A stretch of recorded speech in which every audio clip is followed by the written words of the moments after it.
but to turn to Milton, because I think that's in this game what a lot of people want to talk about. Your thoughts on how he played in that game? Well, it's really hard to evaluate him, 100% because of the weather. I mean, you had the rain, and that definitely impacted the passing game. But we still saw flashes of the inconsistency with Milton, and like I'm not gonna lie, I'm concerned about it going into next season because Milton. I mean, if you go ask a Michigan fan, the comments that Tennessee fans make about Joe Milton is the same thing that Michigan fans were saying for when he was in Ann Arbor. If he can ever figure it out, he could be the number one pick in the NFL draft. Like he has that kind of upside as far as just the physical ability, the talent. He made the right read. I mean, he made a lot of the right reads. He was going the right place with the ball, but he was just off several times. There was Princeton Fant in the seam. I mean, the ball's kind of 3 feet away from Fant. I thought Fant probably could have laid out maybe and made like a Ramel Keaton type catch, or at least tried to. But even in that ball, if he hits him in stride, he probably scores. You had several other throws like that. The throw to Squirrel White when he was 7 yards away, he threw it about 110 miles an hour. I mean, you don't need to do that. And it's been a struggle of his for so long now that you have to assume that that's just kind of who he is. His career completion percentage is around 57%, and that's not in the same amount of snaps as Hendon Hooker's had the last 2 years, but it's a pretty good sample size dating back to his time in Michigan, and I think it's just who he is. I mean, when we've seen inaccurate quarterbacks before, they never really develop into a guy that's going to just be on the money all the time. I mean, we've even seen Hooker be inaccurate at times. He's had some games where he's been off. But with Milton, it seems like every game you have those missed opportunities. You can get by with that against Vanderbilt. You can get by with that against, Bowling Green, like the season opener last year. You can get by in those games, but when you go play Alabama, I mean, that's why Hendon Hooker and Tennessee beat Alabama. He didn't miss those in that game. I mean, he hit Jalen Hyatt every time Hyatt was open. You have to do that to win that game. And if you're going to beat Georgia, if you're going to continue to beat Florida and some of these upper echelon SEC teams, you can't miss those throws. And I think it's a concern going into next season. I don't think we can assume that he's just got it figured out or he's going to figure it out. Josh Heupel and Joey Hasley, Alex Golesh, there's only so much they can do working with his mechanics and his base and his timing and all of that. Ultimately, it's up to him and his abilities and what he can do. And I don't know that he can be a 65% completion guy. There's a few points to be made about Milton, and some folks are talking in the comments here. Fanatic says, rain slows down receivers. He is 80% plus on throws over 20 yards coming in. That is a strength for sure. I think it was like 89%, like just crazy how good he had been on those bomb throws. And Fanatic says, just wonder if it was nerves and weather that threw him off. I think that's a fair point. I think it is very important to say we have legitimately never seen this dude play a full game with the full playbook against an actual opponent. We've seen him play. Who was the opening game last year? Bowling Green, and then Pitt was the next game. Yeah, and then he's injured and he's done, and is Hooker from there. And so I'm interested if Tennessee gets to the bowl game and it's Clemson in the Orange Bowl and it's real competition and if it's the Orange Bowl, it'd be Miami. The chance of that being good, clear weather is pretty high. And I just want to see this guy work with everything, all the tools, and see what he does and kind of judge from there. Because I just can't make judgments off of this game. Obviously, those coaches see him day in and day out all the time. But I mean, here's the truth. And John Watts says this in the comments. He says, Milton only has a fastball. Milton does strike me like a Ben Joyce of sorts. Ben Joyce, the pitcher for Tennessee baseball last season, who essentially, he also only had a fastball. It was a great fastball. He was considered one of the best pitchers in America all year. But he only had a fastball, effectively. And we were kind of like, well, if he could really get finesse down, I mean, he's going to be an absolute killer in the big leagues, and hopefully he does that, and I'm rooting for him for sure. But it's the same thing with Milton here. The physical talent is unbelievable. He only has fastball at the moment. And I will say this. I do think he's gotten better because I think a strength of his is legitimately passing to the middle of the field. He rockets the ball in there, but a 15-yard crossing route, he's like pretty good getting the ball there. Now the receiver has to be ready, and the receiver is going to have bruises on their hands after they catch the ball, but he gets it there, and he gets it there accurately. He gets it there accurately at the 5-yard throws, but I'm sure to those receivers, it's like catching a cement brick. And so, yeah, you got to get him thinking a little a little more finesse. But he threw a mid-range touchdown to Walker Merrill in that game, in the rain, in the grossness, and he still did it. And he can hit those throws. So I want to see Heupel play to his strengths more like that, because it just seemed like all they did was just bomb, bomb, bomb, bomb, bomb. Like that was all they were doing. And his best throw of the entire game got dropped. It was that throw to Keaton on the sideline, an absolute dime, and Keaton dropped it. So I take that whole game with a grain of salt, and hopefully Tennessee gets a real opponent. I mean, God forbid they fall to the Cotton Bowl. What a nightmare that would be, having to play Toledo, not Toledo. Who would it be? Tulane or whatever. Yeah. I don't think that's going to happen. Please, yeah, it seems like that's close to out of the question at this point. I think Texas A&M took care of that. Yes, but thank goodness, bless them. Thank you, Jimbo. But get real competition, open up the playbook, let this man play football, and I want to see what he does, and then I think that's where the real conversation for next season can really start. But just to me, because if I'm going to judge him harshly off that game, it was the same stuff that he's done before, and I don't like how that looks. Now, I do wonder, Cedrin here, he says they are upgrading in the offseason. I think maybe they might, and the transfer portal is going to be nutty. But you've already heard kind of the rumor that like Alabama might go after Drake May at North Carolina and some stuff. If Tennessee's got to play that game, they got to play that game. But you have the number 2 quarterback in America coming in this season, who's a bona fide, unanimous 5-star, tons of talent. But he's, good luck doing a true freshman out there in SEC football. Like that just works out so rarely. So you got to figure it out. And so I want to see Milton play a real game before I sail him down the river. I'll just put it that way. Fall is in the air, and that means fall grilling with cookouts, tailgate parties, and so much more.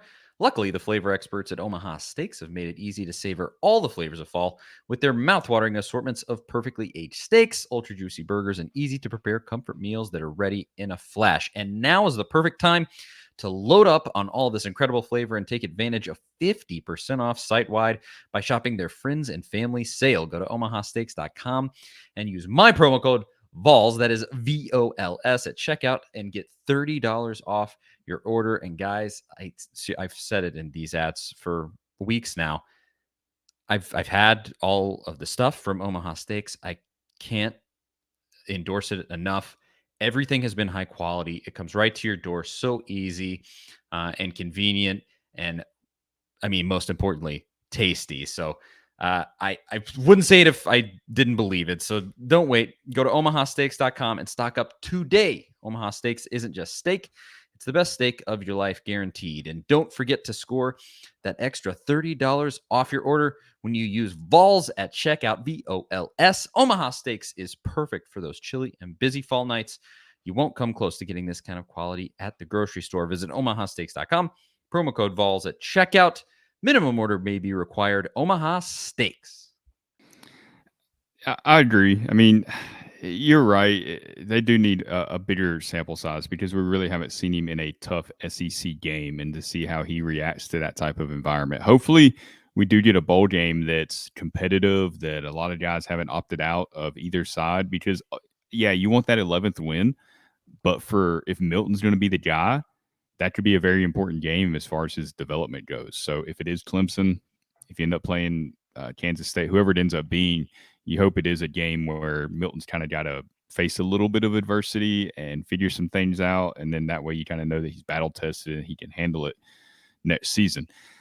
I don't worry as much about the quarterback deal, just because Josh Heupel has proved to be, I mean, look at Hendon Hooker. I mean, he was an afterthought when he came to Tennessee. Nobody could have predicted his rise. Nobody would have ever thought that he'd be a Heisman candidate and potentially on the stage in New York next month. So He has the great track record of developing quarterbacks. So whether it's Milton, maybe it's Taven Jackson. We haven't really got to see him in an extended action either, especially since he got hurt in the UT Martin game. And then you've got Nico coming in, who's the wild card there. You never really advocate for a true freshman to start, but we have seen it before, and we've seen it work. Saw it with Trevor Lawrence, who didn't get the job immediately at Clemson. They went with Kelly Bryant at first that year, but he eventually did win the job. I could see that being the scenario with Tennessee, where Joe Milton maybe is your Kelly Bryant, and then Nico ends up being your Trevor Lawrence. So there's a lot of different possibilities. And then the portal route has been mentioned. I mean, that's very possible too, because look, Brian Kelly did it at LSU when he came into Baton Rouge this past offseason. They had Miles Brennan, who was a 5th or 6th year senior, feels like he'd been there forever, who had played well before injuries in 2020. You had Garrett Nussmeier, Walker Howard, 5-star true freshman. He had options, and he still went and got Jaden Daniels from Arizona State, and that ended up being his guy. And take away the Texas A&M game, and it looked like LSU was moving in the right direction with Daniels, and like that was the right decision. I still think it probably was the right decision, but we've seen it before with SEC programs, so I definitely wouldn't rule out Tennessee looking for a quarterback. And there should be plenty of options, because there's already some guys hitting the portal. There's lots of rumors of guys that are going to hit the portal. And if you're a quarterback and you've got 1 year left and you think you got a shot to start at Tennessee, why would you not go to Tennessee? You're almost, if you go and you get the starting job, you're almost guaranteed to get a shot in the NFL. Maybe you won't be a high draft pick, but you're going to get a shot. Absolutely. It's just going to be a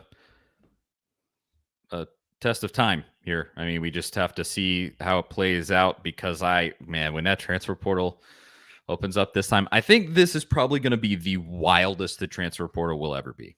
Just a prediction. But you just have the beginning, NIL still extremely fresh, and still the transfer portal. I mean, we've done it for a little while now, but still a pretty fresh concept where players are really feeling like, oh, well, I can get a better opportunity somewhere else. I mean, you already saw guys. The transfer portal technically hasn't opened up yet, but you've seen some guys declare, I'm going in. Awesome offensive lineman from Alabama today. Somebody even said it in the comments. Right here, wide receiver. Yeah, Recht says Missouri. Dominic Lovett, a Missouri wide receiver, is going into the portal too. So I think it's going to be pretty wild. And if you're a wide receiver, I mean, Tennessee should have their pick. Oh yeah, wide receivers. I mean, man, Brew McCoy revitalizes his career and has really been such an underrated player for Tennessee. He hasn't had those splash plays that Jalen Hyatt had this year, or not Cedric Tillman had last year.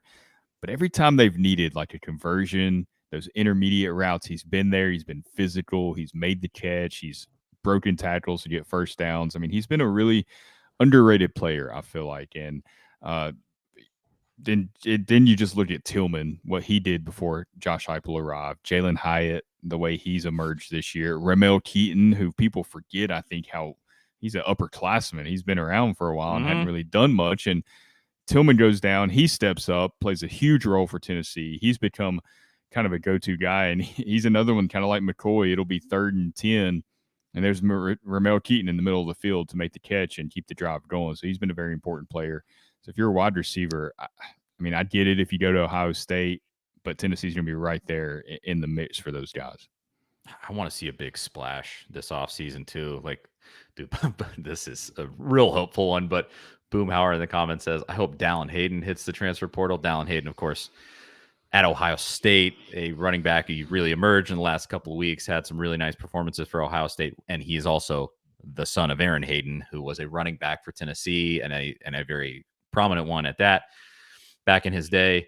Man, that would be so great. And Aaron Hayden's such a big Tennessee fan. I mean, obviously went there, but he very much advocates for the University of Tennessee, but he's never pushed his kids. Neither of his kids went to Tennessee. One went to Oklahoma State, and then the other went to Ohio State.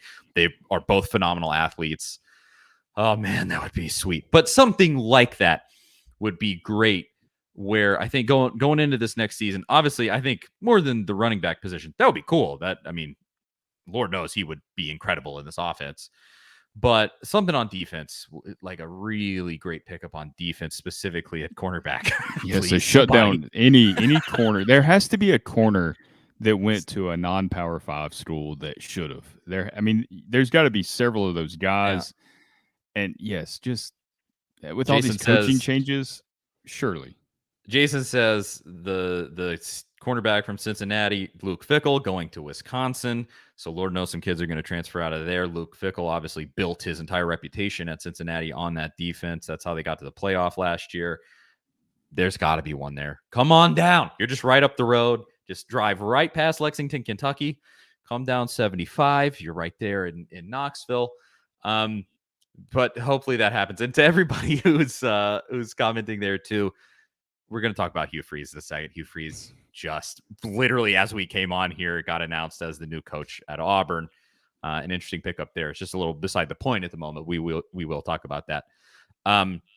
So I think there's going to be plenty of movement this offseason because you just have to imagine if you're Josh Heupel, you realize the potential here.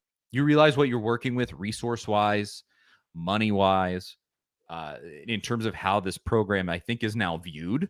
You put 10 wins up in a regular season, and you got to think that the perception of this program to recruits suddenly changes. You flipped it on a dime where it was, oh, they're up and coming to, oh, they're a top 10 team. Like you flipped that perception, I think, and you got to be in the mode of taking advantage of that. And I think he is. And so I think they'll go hard into the transfer portal. And like Recht says, I think Haynes King will transfer from Texas A&M, maybe something like that. Texas A&M, hello, who was it? Walter Nolan. Hello, somebody. Come on back home, my guy. we need you. Now, here's the thing with that is I wonder with these NIL deals that players presumably accepted to go to a program, for example, at Texas A&M. If that happened, what are the terms on those deals? I mean, do you have contracts that you sign under the table where you forfeit some money back? Is there some sort of legal agreement there that you have to stay so long? I mean, obviously none of that's done above board because that's kind of not pay for play, and that's not how this whole thing is supposed to work. But obviously, a lot of that stuff's happening. So, how locked in are some of these players to their current schools, especially SEC programs? Because if it's a group of 5 school, a lower tier Power 5 program, you see that maybe not being as big of an issue. But if it's A&M or some of these programs that have been rumored to give out these huge NIL deals for these recruiting classes, do you have to stick around to get paid? You have to pay money back if you leave. Like that could get real messy, I feel like. Absolutely. And honestly, that's why I think the transfer portal will be the wildest it will ever be this offseason. NIL is not under control yet. And by under control, I mean just market forces haven't equalized things. I think there's a lot of players out there thinking their value is massive and they're going to get hit with reality. I think there's some players out there that don't know their value and are probably going to undersell themselves. Like there's a lot of that going on. And obviously in the transfer portal, I mean, dudes from like a Cincinnati, as we were saying, like they're going to be like gold right now. And it's going to be a little bit of free agency. And think about that, whatever you want. That's future college football. And that, I will say one thing with the NIL deals that benefits Tennessee is you've got 2 different NIL deals, basically. You've got an NIL deal that you're using to bring a recruit to your program where you really don't know what they're going to do, or a transfer, or to get a guy to stay. And everybody on every team seemingly has some sort of NIL deal, it seems like, to some extent. Then you've got NIL deals that are legitimate, stuff like Jalen Hyatt, what he's doing, like the Bose deal with Mike Wright at Vanderbilt. Jalen Hyatt has become a household name because he's at Tennessee. And if you look at his numbers, not to diminish what Jalen Hyatt has done this year, but they're not Jamar Chase at LSU numbers. They're not Justin Jefferson at LSU numbers. They're not Devontae Smith numbers or Jamison Williams numbers. I mean, they're good numbers. If he plays in the bowl game, he'll break the Tennessee single season record.